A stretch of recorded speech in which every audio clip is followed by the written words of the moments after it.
Let's take a quick look at TrackIR 5 in XP-11 and Microsoft Flight Simulator 2020. Let's go.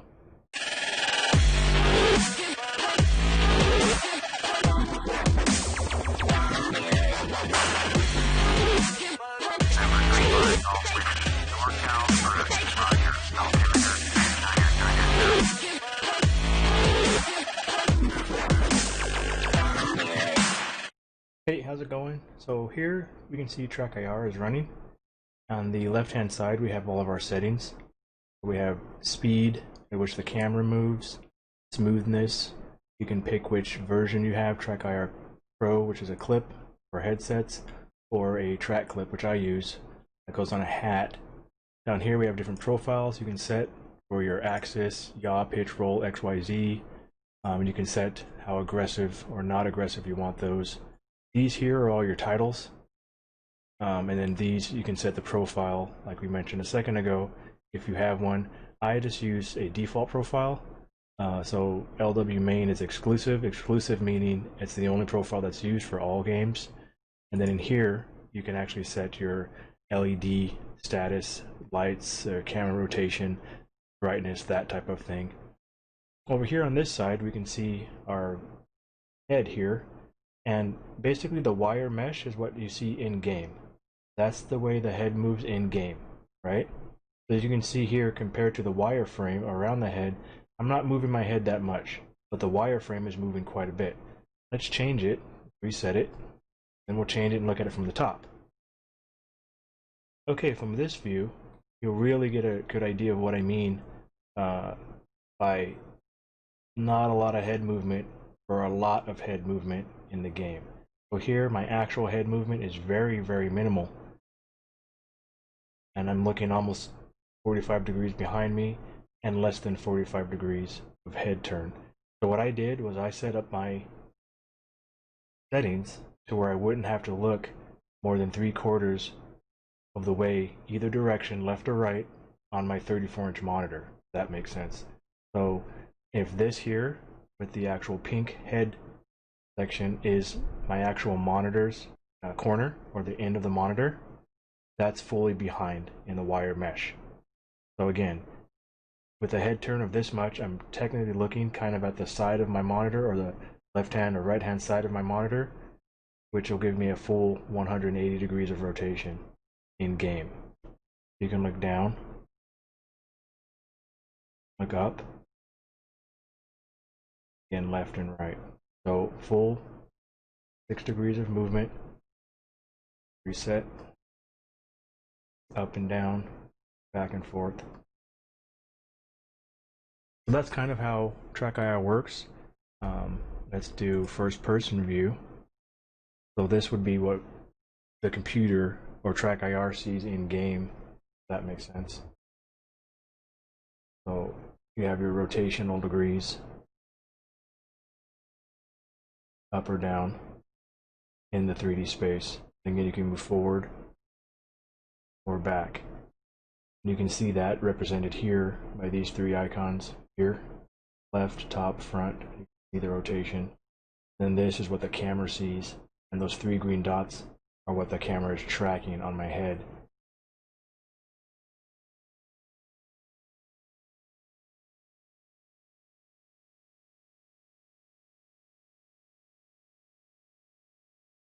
Okay, so here we are in X-Plane, and we will show you how to set up TrackIR, because it's actually a little bit different than what you might expect.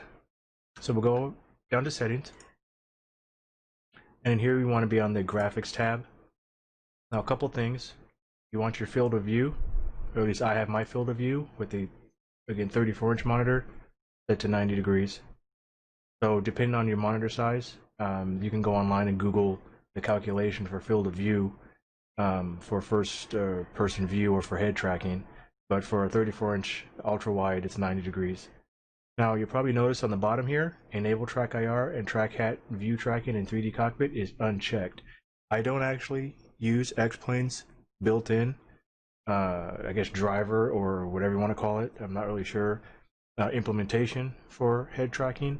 I actually use the software from TrackIR itself. So again, in X-Plane, I do not have TrackIR enabled.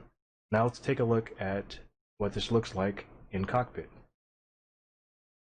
So here we are in X-Plane. We are currently sitting at Oceana. We landed here last night, and we're going to show you how this head tracking works. So you can see in my overlay, I have the degree overlay here. We're looking to the left 30 degrees, back to center, up and down. And as you see with the heads up display here, left, right, top, these here, left, top, right, are coinciding to my head movement inside the simulator. We can look around the Cessna. We can lean forward here, lean forward and look at the yoke. We can look here, mic, autopilot, disconnect, trim. We can look at our buttons, switches, come in tight here and read the pitot heater. We can look down. Now I'm going to put an overlay of the actual head movement from the front. So you can see the pink section, or the solid section, is my actual head movement. The wireframe is in simulator movement. Here we are from the rear.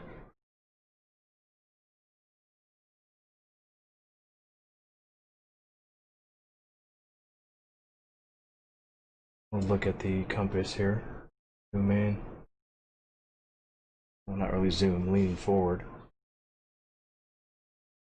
Down, bending down. Looking up at the sky. Now these green dots here, where it says camera, that's actually what the camera sees. So, you know, depending on how far you lean, you can lean outside of its view. If I can get it to do it here. There we go, and then it's not working. So I'm turning my head, but it's not really tracking because I'm outside. The green dots turn red. If I come back in, it's back. Then I can recenter it. And I've basically made the last button on my CH throttle quadrant the reset and pause. So I can reset it. So I'll turn to the right, hit reset. I'm gonna go back to the front. I'm still turned to the right, so if I look forward again, it's off center. So hitting up again resets the button. Turn, reset, turn down here, reset, turn up, reset. I'm back to where I need to be. So when you hear me doing that in the videos and we reset TrackIR, that's what I'm doing. Because I'll be a little bit off. I'm looking straight ahead and it's slightly off.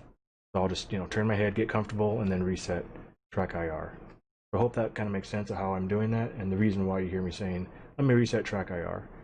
So that's pretty much X-Plane.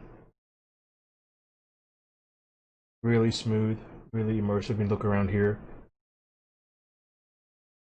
In a real airplane, that's what you do. When we see what's going on, oh, cabin heat pull, okay, cabin air pull. So it's really nice to do that. Or again, see, what did it say in the top of the yoke? I can't see. Let me just look up and look down. Oh, okay, it's mic, autopilot. Or you can go down here and take a real, you know, X feed bus, electric bus. And so TrackIR is really helpful. The main reason, again, that I originally purchased it was for that 45 degree. I need to look 45 degrees on downwind. See when I need to make that turn. I need to look 45 degrees. Okay, there are runways behind me. I can make that base turn. So that's kind of TrackIR for X-Plane. Now, let's go ahead and move into TrackIR in Microsoft Flight Simulator 2020.